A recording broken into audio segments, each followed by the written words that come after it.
എന്നെനിക്ക് തോന്നി. എന്നിട്ട് ഇവൻ തിരിച്ചു വന്നിട്ട് ഈ കാർ ഓടിച്ച് അകത്തോട്ട് കയറി. കാറകത്ത് ചെന്നപ്പോൾ ഞാൻ ബൈക്ക് വെച്ചിട്ട് തൊട്ടടുത്ത ഒരു ചെറിയ കടയുടെ തിന്നലോട്ട് കയറി. അപ്പൊ എനിക്ക് കാറിന്റെ ഉള്ളില് കാറിനകത്ത് ചെന്ന് എന്താണെന്ന് എനിക്ക് കാണാൻ പറ്റും. എനിക്ക് സമയമുണ്ട്. ഞാൻ ഒരു ക്യൂരിയോസിറ്റി കൊണ്ടൊക്കെ നിൽക്കുക. എന്തോ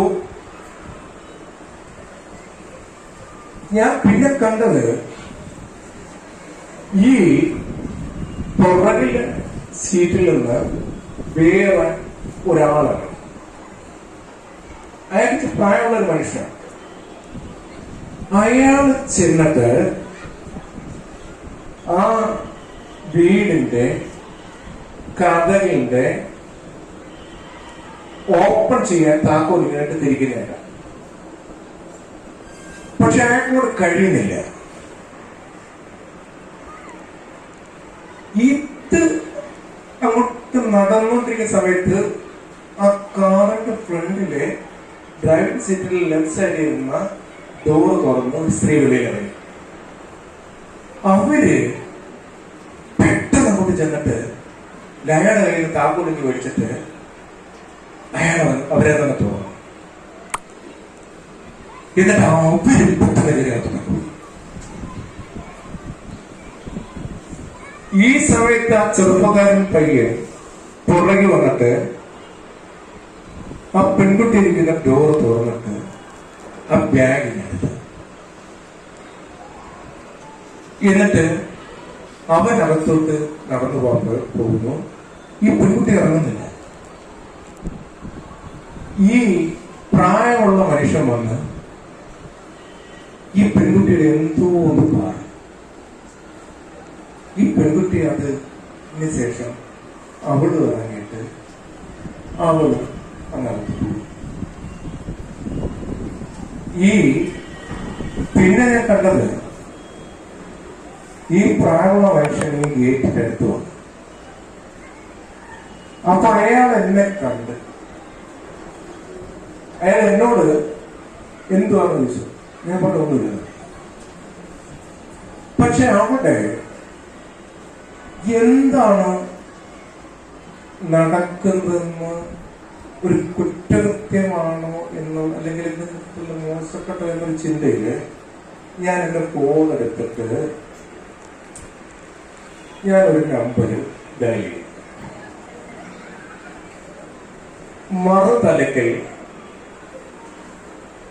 ഹലോ ആരാണ് എന്ന് എന്നോട് ചോദിക്കുന്ന നിമിഷം അവിടെ എന്താണ് നടക്കുന്നതെന്നറിയാൻ എന്നോടൊപ്പം ഇപ്പൊ ഗേറ്റിന്റെ വെളിയില് കണ്ണിമ ചിമ്മാതെ മുഴുവൻ ശ്രദ്ധയും ഒരു ബിന്ദുവിലേക്ക് കോർത്തിണക്കി ഒരു 100-300 പേര് തുറിച്ചു നോക്കി നിൽക്കുക. ഇവിടെ വന്നിട്ട് ഞാൻ ശബ്ദം താഴ്ത്തി മന്ദമാരുതനെ പോലെ ശ്വാസം വലിച്ച് എടുത്തു പറഞ്ഞ ഒരേ ഒരു കാര്യം ഈ പറഞ്ഞ കാര്യമാണ്. ഈ കാര്യം പറഞ്ഞു തുടങ്ങിയതിൽ നിന്ന് ഈ കാര്യം പറഞ്ഞ് അവസാനിപ്പിക്കലേക്ക് വരുന്നതിന് മുമ്പ് ഒരാളോടും ഇതൊന്നും ശ്രദ്ധിക്കാൻ ഞാൻ പറഞ്ഞിട്ടേയില്ല. ഒരാളുടെ മുമ്പിലും വടിയെടുത്താരം തന്നെ നിന്നിട്ടേയില്ല.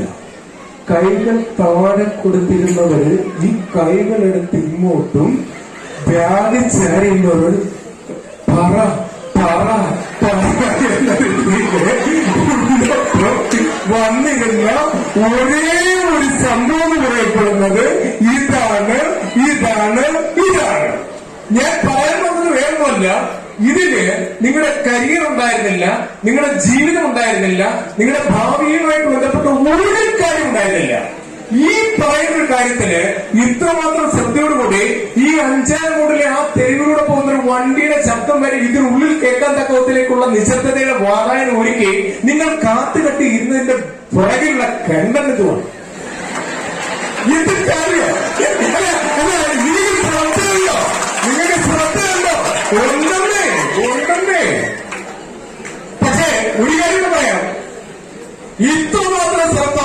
ഞാൻ ലോകത്തൊരു സ്കൂളിൽ കണ്ടിട്ടില്ല. ഒരു സ്കൂളിൽ കണ്ടിട്ടില്ല. ഇത് നിങ്ങളെ കളിയാക്കാൻ വേണ്ടി എടുക്കേണ്ട നിങ്ങളെ. കാരണം എന്താണെന്നറിയോ? നിങ്ങള് ഏതെങ്കിലും ഒരു അധ്യാപകൻ ഏതെങ്കിലും ഒരു വിഷയം പഠിപ്പിക്കുമ്പോഴോ നിങ്ങളുടെ ജീവിതത്തെ കുറിച്ച് പഠിപ്പിക്കുമ്പോഴോ നിങ്ങൾ ഇതിന്റെ 10 ശ്രദ്ധ കൊടുക്കുന്നുണ്ടോ? ഇതിന് 10 ശ്രദ്ധ കൊടുക്കുന്നുണ്ടോ? ഇല്ല. കാരണം എന്താണെന്നറിയോ? നിങ്ങളുടെ തലച്ചോറുകൾ തരത്തിലേക്കുള്ള ഈ കൗമാരത്തിന്റെ അധിനിവേശങ്ങളും മുന്തി നിൽക്കുന്ന ചില കണ്ടന്റുകളുടെ കോർത്തിണക്ക് ഞാൻ എന്തിനെ അവതരിപ്പിച്ചു? ഇതിനെ അവതരിപ്പിച്ചു. പക്ഷേ നിങ്ങളോട് ഇത്തിരി മുമ്പേ ചോദിച്ചു, ഇതിനകത്ത് ഒരു എഴുത്തുകാരും ഇല്ലെന്ന് ഞാൻ ചോദിച്ചു. നിങ്ങൾ എന്താ പറഞ്ഞത്? ഇല്ല എന്ന്. ഞാനിപ്പോ 2 പേപ്പർ കൊണ്ട് തരാം. ഈ കഥ ഒന്ന് എഴുതി തരാൻ പറഞ്ഞു കഴിഞ്ഞാൽ 5 മിനിറ്റ് 3ാമത്തെ പേപ്പർ താന്ന് പറഞ്ഞേക്കും. കാരണം കയ്യിന്റെ നിങ്ങളോ ഏത് വണ്ടിയാ? എഴുതില്ലേ? കാരണം എത്ര പേരുണ്ടായിരുന്നു?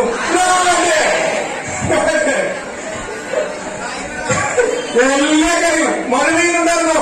വിമർത്ത് പെയ്യുന്നുണ്ടായിരുന്നോ? ഇത് ഞാനൊരു കാര്യം ഓക്കെ.